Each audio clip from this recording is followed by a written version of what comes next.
ગિરીશભાઈ નું રાજકારણ હવે પૂરું થઈ ગયું, શું લાગે છે, શું કહેશો એના વિશે? બાપુ, મારું કુદરત સિવાય કોઈ ન પૂરું કરી શકે. આ વખતે તો એવું જ હતું કે આને પાડી જ દેવો છે. રોવે છે, જોરદાર આંસુ. અમે લોકો કુટુંબમાં મોટા થયા જ બધા. મેં 35 વર્ષથી 23 જણા એક રસોડે જઈ. તો એમ કઈ માણસો મૂર્ખ નથી મત આપી દે. તમે પૈસા ઉછીને, હજી હું ઘણાને કહું, પૈસા ઉછીને લેવા જાવ એનો વ્યવહાર હોય તો આપે, પણ તમે એમ ધારો કે મને મત આપજે તો મત ન આપે. એમાં ઘોડા ગાડીમાં નહીં, ઊંટ ગાડીમાં નહીં, પ્લેનમાં નહીં, રોકેટમાં જ જવાબ જવો જોઈએ વધીને 10 મિનિટમાં. તમે જાદુ કરતો નથી કે ફૂંક મારી અને પાઇપ અંદર વયો જાય. હાલ ગુજરાતમાં સ્થાનિક સ્વરાજ્યની ચૂંટણીના બ્યુગલ વાગી ચૂક્યા છે. દરેક પાર્ટીઓ, જે રાજકીય પાર્ટીઓ, તે પૂરજોશ તૈયારીઓ કરી રહી છે. અને ત્યારે જુનાગઢમાં પણ આપણે જોઈએ તો જે 15 વોર્ડના 60 ઉમેદવાર છે તેના નામ જારી થઈ ગયા છે અને 13 ઉમેદવાર છે તેને રિપીટ કરવામાં આવ્યા છે. અને પૂર્વ ડેપ્યુટી મેયર ગિરીશભાઈ કોટેચા છે, તેમના પુત્ર પાર્થભાઈ કોટેચાને પણ આ વખતે ટિકિટ આપવામાં આવી છે. અને હાલ તો જેની સૌથી વધારે આ વખતે ચર્ચાઓ થઈ રહી છે તે જુનાગઢની થઈ રહી છે, કારણ કે છેલ્લા કેટલાક દિવસોથી ત્યાં વિવાદ જોવા મળી રહ્યો છે. અને જુનાગઢની ચર્ચાઓ હોય, ચૂંટણી હોય અને જુનાગઢની ચર્ચાઓ ન હોય તેવું ન બને. ત્યારે આ જ મુદ્દાને લઈને વાત કરવી છે. ત્યારે આપણી સાથે જુનાગઢના પૂર્વ ડેપ્યુટી મેયર ગિરીશભાઈ કોટેચા જોડાઈ ચુક્યા છે. તો આવો તેમની સાથે જ સીધી વાત કરીએ, વાત ગુજરાતી પર. ગિરીશભાઈ, સૌપ્રથમ તો વાત ગુજરાતીમાં આપનું ખૂબ ખૂબ સ્વાગત કરું છું. ગિરીશભાઈ, શું કહેશો કે પહેલી વખત કદાચ આપણે જોઈએ તો છેલ્લા કેટલાક સમયમાં પહેલી વખત એવું બની રહ્યું છે કે જુનાગઢની જંગમાં ગિરીશભાઈ નથી, શું કહેશો એને લઈને? આખું 7 ટર્મ ચૂંટાણું અને પાર્ટીનો એક નિયમ હોય છે. આની પહેલાને જેટલા કોર્પોરેશન લડાવ્યા ને ત્યારે પાર્ટીએ 60 વર્ષ ઉપરના નહીં ને 3 વાર જીતા હોય ને, એનું કારણ માત્ર ભારતીય જનતા પાર્ટી જ કરી શકે. જે રીતે એને નિર્ણય કર્યો તો બધા અહીંયા રાજકોટમાં પણ કમલેશ મીરાણી થી નીતિન ભારદ્વાજ 3-3, 4-4 ટર્મ થઈ હતી. એ લોકોએ પણ પાર્ટી છે તો જ અમે છીએ. આ કમળ છે ને તો જ અમે છીએ, બાકી કમળ ન હોય ને. કમળ કાયમ માટે થઈને પ્રજાલક્ષી કામ કરે. પાટીલ સાહેબનો જે નિર્ણય હોય ને એ જબરજસ્ત નિર્ણય હોય ને એનું રિઝલ્ટ તમને 80, 90, 95% રિઝલ્ટ મળે છે. આ વખતે પણ આ જ નિયમ હતો. મને અત્યારે 63 વર્ષ થઈ ગયા, બરાબર. એટલે મને પાર્ટીએ જ કીધું હતું. મેં કીધું તો તમારી ઈચ્છા પડે તો એ લોકો એમ કીધું અમારે પાર્થને લડાવવો છે. મેં કીધું કઈ વાંધો નહીં સાહેબ, જેમ કહ્યું. અંતે તો પ્રજાના કામ કરવા માટેથી ચૂંટણી જીતવી, ડેપ્યુટી મેયર બનવું, 7 વખત શું કામ મત આપતા હશે? 24 કલાક પ્રજાની ભેગા રહે જ ને. મારો પરિવાર પણ એવડો મોટો છે. મારો મોટો ભાઈ છે ડોલરભાઈ, આજ કેમ સહકારી ક્ષેત્રમાં આખા દેશમાં એનું નામ છે. અને એને આખા દેશના, ઇન્ડિયાના એને બનાવ્યા પ્રેસિડેન્ટ. કોમર્શિયલ કોઓપરેટિવ બેંકમાં પણ એ ચેરમેન છે. ટૂંકમાં અમારો પરિવાર પણ ખૂબ મોટો છે. અને અમને મત શું કામ આપે? હાલો 7 વાર ચૂંટાવું એટલે કાયમ રહેતા હો છો ને પ્રજાની ભેગા. કોઈ માણસ મારા ઘરે આવ્યો હોય, રોતો આવ્યો હોય ને અહીંથી હસતો મોકલો છે. ખાલી મત લેવાનો વાત નથી, ચોપડાની ફી ભરવાની આવતી હોય, કોલેજની એડમિશનની વાત આવતી, અધિકારીઓ પાસે કોઈ કામ એનું હોય કે ભાઈ નથી થતું, તાત્કાલિક ફોન કરીએ. શિક્ષણ લોકોને ફોન કરીએ કે ભાઈ આની પરિસ્થિતિ ખરાબ છે, 50% ફી લ્યો, 50% હું તમને આપી દઈ. પ્રજા એટલે પ્રેમ કરે છે. આ વખતે પણ ભારતીય જનતા પાર્ટીએ જે તમે 13 ને રિપીટ કર્યા, તો બાકીના જેને આપી ને બધા યંગ જનરેશન ને આપી, જે પાર્ટી અરે જોડાયેલા છે. બીજું, ભારતીય જનતા પાર્ટીમાં તમે જે મહેનત કરો ને એની નોંધ પૂરેપૂરી લેવાય. અને એનું ઓબ્ઝર્વેશન પણ એટલું જ હોય. તમારી ભૂલ થઈ હોય તો તરત જ CR પાટીલ સાહેબ ત્યાંથી કહે કે ભાઈ આની તમારે આ રીતે કામ કરવાનું છે. આ વખતેની વાત કરું તો ને કે અમારા જમીનમાં આ વખતે કામ અંદરના બહુ થયા. 350 કરોડના ભૂગર્ભ ગટર 10 ફૂટ ખાડા ખોદવા પડે, આખા ગામમાં લેવાની હતી. હિંમત કરીને લીધી. એટલા માટે તેમ કે ગામ ખોદાય અને પ્રજા આપણને આપણી માથે ગરમ પણ થાય. પણ અંતે કરીએ તો એના માટે થઈને કરીએ છીએ. 350 કરોડ રૂપિયા બીજા દીધા, એ પાઇપ જોડવા ના દીધા. 200 કરોડ રૂપિયા જે દીધા એ પાણીની પાઇપલાઇન. હવે તમારે ઘરમાં ઉપર પાણી ચડી જાય. એકવાર પાણી ચાલુ થઈ ગયું ને બધી પાઇપલાઇન, પછી તમને બીજે માળે પણ પાણી આવવા મળશે. તો 750, બીજા 200, 950, 1000 કરોડના કામ તો અમારે જમીનની અંદર. હવે જમીનની અંદર કામ કરો તો અમે જાદુ કરતો નથી કે ફૂંક મારી અને પાઇપ અંદર વયો જાય. ખાડા ખોદવા જ પડે. અને પ્રજા પણ જાણે છે ને કે હવે અત્યારે અમારે લગભગ એરિયામાં સિમેન્ટ ફ્લોરિંગ, ડામરના રોડો, મેઇન રોડ ડામરના રોડો, ને અત્યારે પણ કામ ચાલુ જ છે. આ બધા કામ કમિશનર ને અમે મંજૂર કરીને ગયા છે એટલે કરી શકે. બાકી કમિશનર વહીવટદાર તરીકે એક પણ ઠરાવ ન કરી શકે. અમે ગયા એ પછી પાછા અમે 350 કરોડના કામ ઠરાવ કરી નાખ્યા, વર્ક ઓર્ડર અપાઈ ગયા હતા. અને અત્યારે પણ જે નરસિંહ મહેતાનું તળાવ જે અત્યારે લગભગ 8-10 દિવસમાં ખુલ્લું મુકાઈ જાય તો એ 80 કરોડ અમારા ગામનું હૃદય છે. અને ઈ તળાવનું કામ પૂરું થઈ ગયું નરસિંહ મહેતાનું. અમારો જે મોટામાં મોટો પ્રશ્ન હતો ફાટકનો, જોશીપરાનો, એનું 95 કરોડનું ટેન્ડર બહાર પડી ગયું, વર્ક ઓર્ડર દેવાઈ ગયો. હવે કામની ગતિ તો જે રીતે કામ થાય ને, એક કામ ખોલો તો તમને 6 મહિના 8 મહિના વરસો જાય. અત્યારે લગભગ બધા કામ પૂર્ણતા ના રહે છે ને, જે ચાલુ છે ને, અને હજી ચૂંટણી પછી પણ જે છે ને એના પણ વર્ક ઓર્ડર દેવાઈ ગયા છે. ગિરીશભાઈ, આપણે આમ જોઈએ તો અત્યારે ગુજરાતમાં 66 નગરપાલિકા અને એક જુનાગઢ મહાનગરપાલિકાની ચૂંટણી છે. એમાં પણ સૌ કોઈની નજર જુનાગઢ તરફ મંડાયેલી છે, કારણ કે છેલ્લા કેટલાક સમયથી વિવાદો ચાલી રહ્યા છે. સંતોની ભૂમિ છે, સતની ભૂમિ છે, તપની ભૂમિ છે, પરંતુ અત્યારે વિવાદની ભૂમિ બની છે. તો એને લઈને શું કહેશો? આ વખતે અપેક્ષા પણ લોકોની ક્યાંક ને ક્યાંક વધારે જોવા મળી રહી છે, તો શું લાગે છે? આ વખતે માની લો કે આજે મહેશગીરીએ જે કંઈ કર્યું, હું શરૂઆતમાં મેં એક નિવેદન દીધું હતું કે હું 2 સંતોને હાથ જોડીને કહું છું કે તનસુગીરી બાપુને હું 50 વર્ષથી ઓળખું છું. હાવ બાળ સ્વરૂપ હતા. એને જયારે ઓક્સિજન ઉપર હતા, વેન્ટિલેટર ઉપર, અને એ રાજકોટમાં ગોકુલ હોસ્પિટલ, ત્યાં આવીને મહેશગીરી ને બીજા 12 જણા રાતે બાપુ 1:30 વાગે ક્યાંય જવાય ગોકુલ હોસ્પિટલમાં? આમી પણ વેન્ટિલેટર જ્યાં હોય ને ત્યાં એક માણસને 15 મિનિટ જવા દે, કારણ કે એમાં ઇન્સ્પેક્શન લાગી જતું હોય, છેલ્લી પ્રોસિજર હોય, ક્રિટિકલ પોઝિશન હોય, અને એના અંગૂઠા તું 12 જણાને લઈને મારી આવ્યો. અને પોતે ને પોતે જ પાછો બોલે. જો કુદરત એને ભૂલ ક્યાં ખબર કે હા હું ગયો તો કે ગોકુળ હોસ્પિટલમાં, મેં એનું વિડીયો શૂટિંગ ઉતાર્યું છે, મેં વકીલને લઈ ગયો હતો, હું નોટરીને લઈ ગયો હતો, તો તું કાગળ કા નથી બતાવતો? એટલે પેલા નિવેદનમાં મેં એને 2 સંતોને રિક્વેસ્ટ કરી હતી, હરિગીરી બાપુને ને આને મહેશગીરીને. મેં કીધું એના કુટુંબને તો પૂછો. કુટુંબ રોવે છે, જોરદાર આંસુ. અમે લોકો રોતા કારણ કે બાપુને રેગ્યુલર મળતા. એટલે મેં એમ કીધું કે આ તમને સોંપતું નથી, જેની જગ્યા છે એને સોંપી દો ને ભાઈ. એના છોકરાઓ જેને એની સેવા કરી 50 વર્ષ, એને તમે ચાદર વિધિ કરો ને, એને બદલે આ ગોકુળ હોસ્પિટલમાં જઈને, કારણ કે ત્યાં અંબાજીની આવક લાખ 1.5-2 લાખની ચાલુ થઈ ગઈ, એની ઉપર જ જશે. એ પેલા છે ને આ ભૂતનાથની અંદર વસતગીરી બાપુને સેમ સ્ટાઇલ એને 1 વર્ષ પહેલા કરી, આ 6 મહિના પહેલા કરી, 4 મહિના પહેલા તનસુગીરીમાં. વર્ષ પહેલા કે 1.5 વર્ષ પહેલા ઈ ચીખલિયા ત્યાં પછી આ જ રીતે અંગુ. હવે કોઈ દી એને ભૂતનાથમાં કોઈ જોયો જ નથી. હવે ગમે એમાં તો કે હું ચોટી ગુરુ છું, હું સમાધિ ગુરુ છું, આ મારા વંશનું કહેવાય. હવે ગિરનારમાં બધા જેટલા ગુરુ હતા એ આને જ એકને ચેલો બનાવીને ગયા છે. જે જગ્યા હોય ત્યાં જ વાત કરે, કોઈને સમજ ન પડે. તમને લોકોને જો તમે કઈ ઉપાડો તો તમે બધા એમ કે લાવારીસ મીડિયા. આની પેલા બોલ્યો તો કે નીચ કક્ષાના મીડિયા વાળા છે, તો તું એક જ હારી નો છો? ગિરીશભાઈ, આપ તો આટલા સમયથી રાજકારણમાં છો ને આપે જે રીતે આપ તો ડેપ્યુટી મેયર, પૂર્વ ડેપ્યુટી મેયર પણ છો અત્યારે, અને ડેપ્યુટી મેયરની પદ પર પણ બેસી ચૂક્યા છે, પરંતુ પાર્થભાઈ હજુ પ્રવેશ્યા છે રાજકારણમાં, તો એને લઈને શું કહેશો? હું તમને કહું, પાર્ટી એ છે ને, જયારે પાર્થ છે એ અમારી અહીં 22 કોલેજ છે, 6,500 દીકરા દીકરીઓ ભણે છે. પાર્થ જ હેન્ડલ કરે છે. અને મોટિવેશન સ્પીકર છે. અત્યારે ગુજરાતની લગભગ 100 કોલેજોમાં એ સ્પીચ દેવા ગયો છોકરાઓને મોટિવેટ કરવા માટે. પાર્ટીએ કીધું હતું, આગ્રહ રાખ્યો હતો કે ગિરીશભાઈ પાર્થને લડાવો. અને પાર્થ પણ મારી જેમ જ, કારણ કે હું જેટલા સેવાકીય કાર્ય કરું એમાં લગભગ મારી હારે જોડાયેલો છે.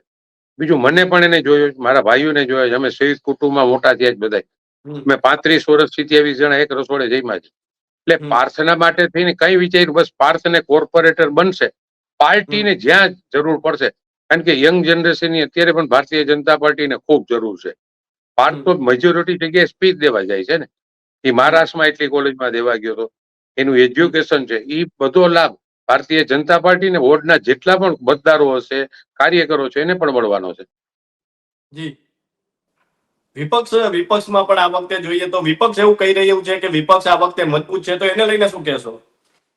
વિપક્ષ તો હવે ચૂંટાય તો મજબૂત થાય ને દાદા. આની પેલા પણ એટલી હોદેકારો કરતા હતા. 60 સીટમાંથી ને અમારી 55 સીટ આવી હતી. અત્યારથી વિપક્ષ તો દર વખતે રાડારાડી પાડવાનું. ત્યાં કઈ ઠેકાણા છે નહીં.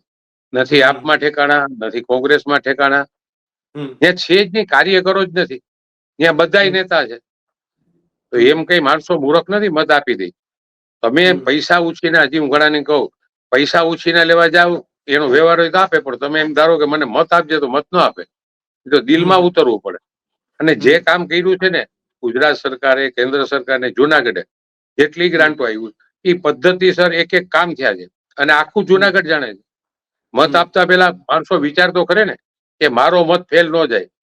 મોદી જેવા સાહેબની સરકાર આખું વિશ્વ માને, શિસ્તબદ્ધ પાર્ટી, 11.5 કરોડ જેના સભાસદો હોય, વિશ્વમાં સૌથી મોટી પાર્ટી છે.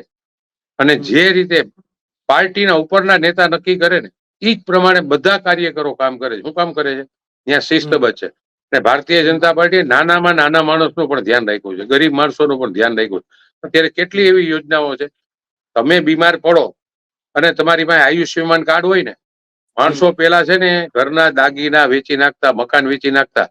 અત્યારે તમારા ઘરમાં મોટાનું જે આયુષ્યમાન કાર્ડ પડ્યું જ ને, તમને 10 લાખ રૂપિયા સુધીની ફ્રી ઓફ બધી ટ્રીટમેન્ટ મળે. સરકાર કામ કરે જ પ્રજાની હિસાબે.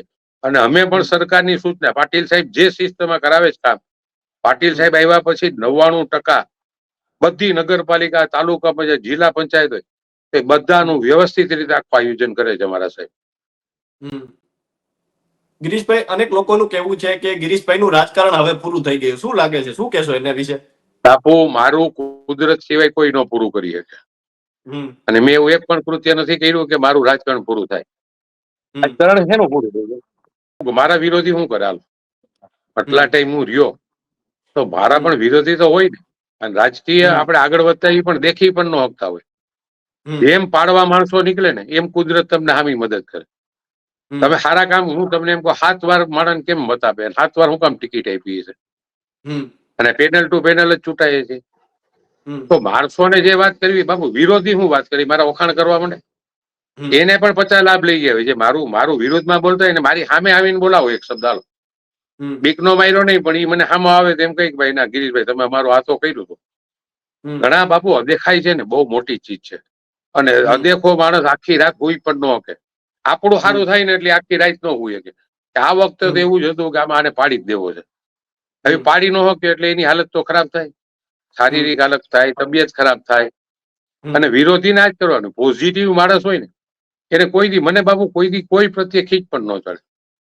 મને માની લો કે મહેશગીરીએ પણ તુકારો કર્યો ને તો એ તો સહન કરવાની તેવડ પણ નથી.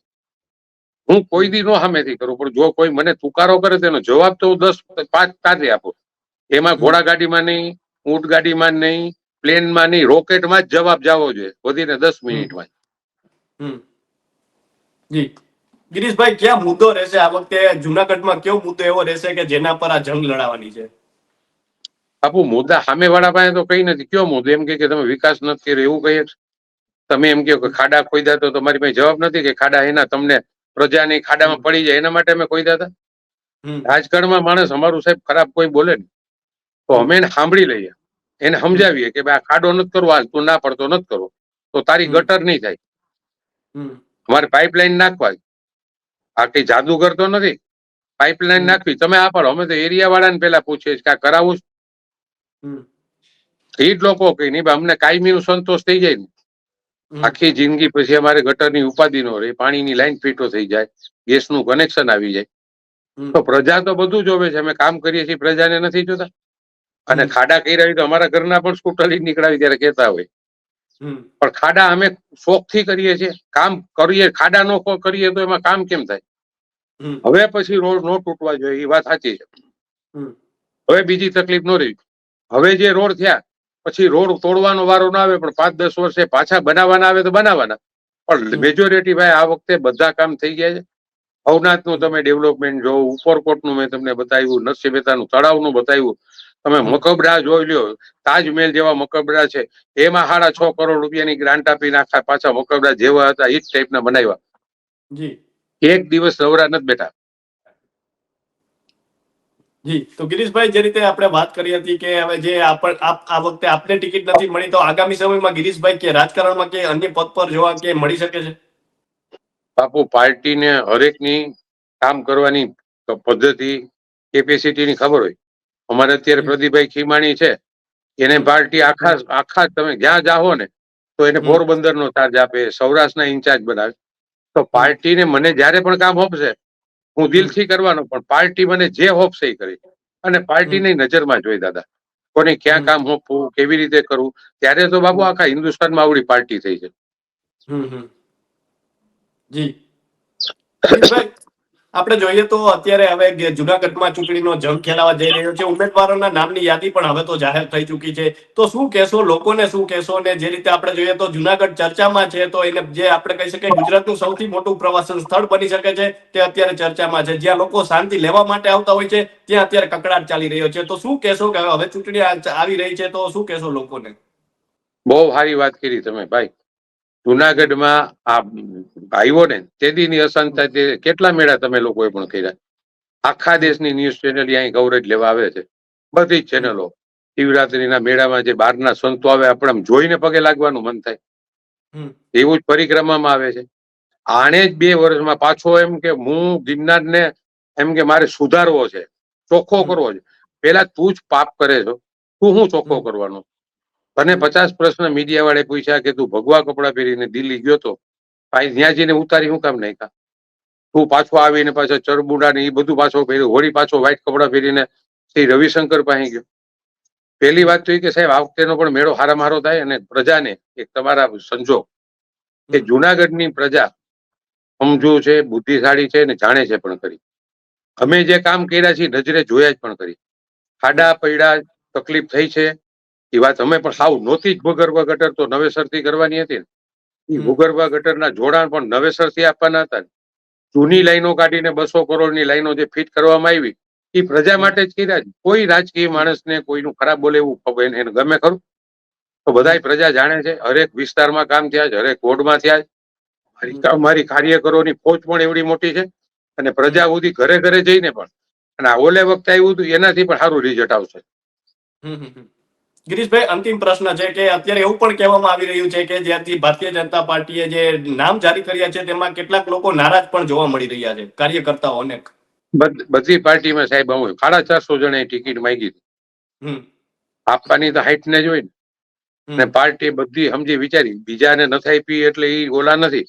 આ વખતે આનો વારો આવ્યો, એના પછીનો પણ વારો એનો પણ આવે. બીજા હોદ્દામાં પણ પાર્ટી લગાડે છે. એ ભારતીય જનતા પાર્ટીમાં નામ ડિક્લેર થઈ ગયા પછી આનો મોટો બાબુ અસંતોષ તો આપણા ઘરમાં પણ થતો હોય. આખો દેશમાં આવડી મોટી પાર્ટી હલાવી, કેટલાય જણાએ ટિકિટ માંગી હતી, બધાને તો ન મળે ને. છતાં બધા પાર્ટી બધાને કામે લગાડે છે. બધા કામ પણ કરવા મળે, કારણ કે અહીંયા શિસ્તબદ્ધ પાર્ટી છે.